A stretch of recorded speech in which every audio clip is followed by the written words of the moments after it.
Now we have some other factors that are really important, but you can't measure or quantify them. One of them is the broadhead steel. The quality of the broadhead steel is very, very important. It's going to determine how thin an edge you can work with, and we'll talk in a little bit why thin edges are important. But it also affects the retained sharpness of the broadhead.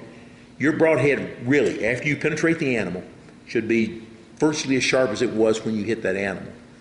If it's not, you don't know where in the penetration you've lost the sharpness.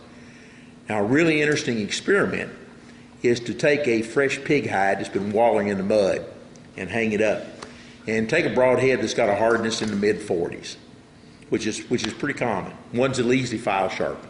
They're sharpened real easy. They're probably in the mid-40s. Sharpen it up real good, shoot it through the pig hide, just the hide, and see how dull it is when it comes out the other side. It is quite a loss. Excuse me a second.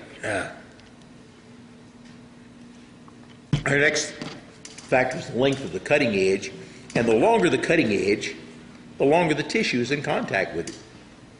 So that gives the edge more opportunity to be able to cut the tissues.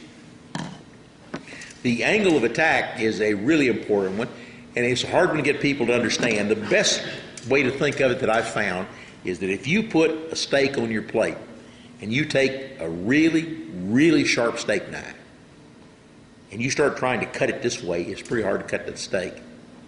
Even if you put that knife at a 45-degree angle and try to cut that steak, it's pretty hard. It takes a lot of effort. But if you'll lower the sharpening, the angle of attack on that steak cuts just like a piece of butter. And that's what the angle of attack does for you. The lower you can get that angle of attack, the better it cuts through the tissues.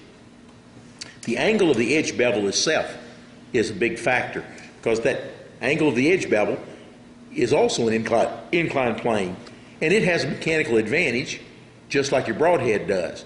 What that means is the higher that mechanical advantage of the edge is at a given level of sharpness, the easier it is for it to cut the tissue. The less force is required, or the less tension that's required between the tissues and the edge of that blade. So it just makes it very easy for it to cut with a higher mechanical advantage of the bevel.